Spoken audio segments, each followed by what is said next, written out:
열린교회 성도 여러분 안녕하세요. 10월 20일 매일 성경 묵상 함께 하겠습니다. 오늘 묵상할 말씀은 역대하 29장 30절에서 36절의 말씀입니다.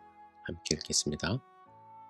히스기야 왕이 일찍이 일어나 성읍의 귀인들을 모아 여호와의 전에 올라가서 수송아지 7마리와 숫양 7마리와 어린 양 7마리와 숫염소 7마리를 끌어다가 나라와 성소와 유다를 위하여 속죄제물로 삼고 아론의 자손 제사장들을 명령하여 여호와의 제단에 드리게 하니 이에 수소를 잡음에 제사장들이 그 피를 받아 제단에 뿌리고 또 숫 양들을 잡음에 그 피를 제단에 뿌리고 또 어린 양들을 잡음에 그 피를 제단에 뿌리고 이에 속죄제물로 드릴 숫 염소들을 왕과 회중 앞으로 끌어오매 그들이 그 위에 안수하고 제사장들이 잡아 그 피를 속죄제로 삼아 제단에 드려 온 이스라엘을 위하여 속죄하니 이는 왕이 명령하여 온 이스라엘을 위하여 번제와 속죄제를 드리게 하였음이더라. 왕이 레위 사람들을 여호와의 전에 두어서 다윗과 왕의 선견자 갓과 선지자 나단이 명령한 대로 재금과 비파와 수금을 잡게 하니 이는 여호와께서 그의 선지자들로 이렇게 명령하셨음이라. 레위 사람은 다윗의 악기를 잡고 제사장은 나팔을 잡고 섬에 히스기야가 명령하여 번제를 제단에 드릴새 번제 드리기를 시작하는 동시에 여호와의 시로 노래하고 나팔을 불며 이스라엘 왕 다윗의 악기를 울리고 온 회중이 경배하며 노래하는 자들은 노래하고 나팔 부는 자들은 나팔을 불어 번제를 마치기까지 이르니라. 제사 드리기를 마침에 왕과 그와 함께 있는 자들이 다 엎드려 경배하니라. 히스기야 왕이 귀인들과 더불어 레위 사람을 명령하여 다윗과 선견자 아삽의 시로 여호와를 찬송하게 하매 그들이 즐거움으로 찬송하고 몸을 굽혀 예배하니라. 이에 히스기야가 말하여 이르되 너희가 이제 스스로 몸을 깨끗하게 하여 여호와께 드렸으니 마땅히 나와 제물과 감사 제물을 여호와의 전으로 가져오라 하니 회중이 제물과 감사 제물을 가져오되 무릇 마음에 원하는 자는 또한 번제물도 가져오니 회중이 가져온 번제물의 수요는 수소가 70마리요 숫양이 100마리요 어린 양이 200마리이니 이는 다 여호와께 번제물로 드리는 것이며 또 구별하여 드린 소가 600마리요 양이 3000마리라. 그런데 제사장이 부족하여 그 모든 번제 짐승들의 가죽을 능히 벗기지 못하는 고로 그의 형제 레위 사람들이 그 일을 마치기까지 돕고 다른 제사장들이 성결하게 하기까지 기다렸으니 이는 레위 사람들의 성결하게 함이 제사장들보다 성심이 있었음이라. 번제와 화목제의 기름과 각 번제에 속한 전제들이 많더라. 이와 같이 여호와의 전에서 섬기는 일이 순서대로 갖추어지니라. 이 일이 갑자기 되었으나 하나님께서 백성을 위하여 예비하셨으므로 히스기야가 백성과 더불어 기뻐하였더라. 아멘. 오늘 본문의 말씀은 히스기야 왕이 일찍이 일어나 성읍의 귀인들을 모아 여호와의 전으로 올라갔다는 말씀으로 시작을 합니다. 수년 동안 없었던 제사를 회복하며 드려지는 속죄 제사에 대한 히스기야의 기대감을 엿볼 수 있습니다. 히스기야 왕은 속죄제물로 수송아지, 숫양, 어린 양, 숫염소 각각 7마리 총 28마리의 동물을 속죄제물로 하나님께 바쳤습니다.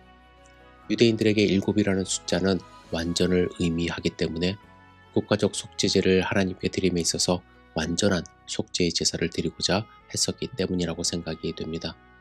이렇게 드려진 제물들 중에 숫 염소들을 왕과 회중 앞으로 끌어옵니다. 그들이 왕을 비롯한 회중들이 그 위에 안수하였다고 기록되어 있습니다.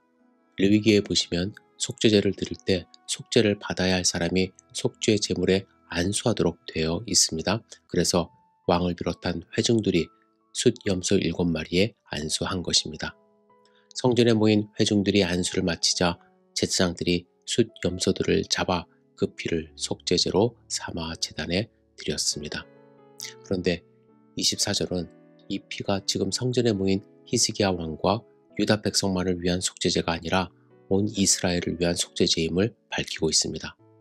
히스기야 왕이 성전을 깨끗하게 한 후 하나님과의 관계 회복을 시작하면서 북이스라엘까지 포함한 이스라엘 모두를 위해 속죄의 제사를 드리게 한 것은 북이스라엘도 하나님의 백성이기에 그들도 유다처럼 우상으로 인해 깨어진 하나님과의 관계를 다시 회복하여 하나님의 선민으로 이스라엘이라는 공동체를 통해 하나님께서 이루고자 하시는 하나님의 뜻이 함께 이루어지기 바라는 그러한 마음이 있었기 때문에 북이스라엘을 위해서도 함께 속죄하였던 것으로 생각됩니다.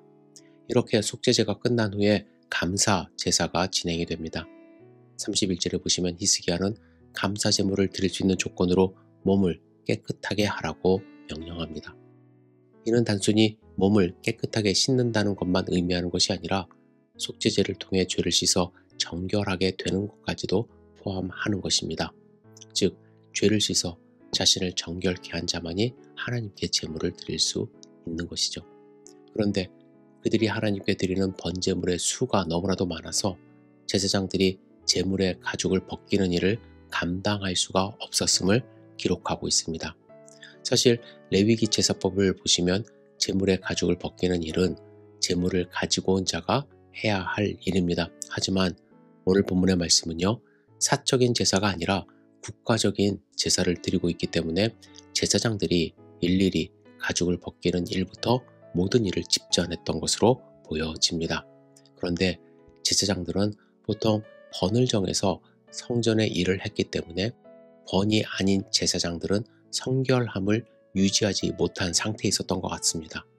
그래서 이때 급히 투입된 인원이 있는데 바로 레위인들이죠. 34절에 보시면 레위인들의 성결하게 함이 제사장들보다 성심이 있었다고 말씀합니다.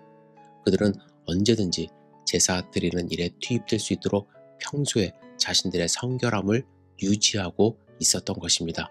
그래서 레위 사람들의 도움으로 여호와의 전에서 섬기는 일이 순서대로 갖추어졌고 결국 하나님을 온전히 예배하는 예배 공동체로, 기쁨의 공동체로 그들이 회복된 것을 오늘 본문을 통해서 우리는 발견할 수 있습니다.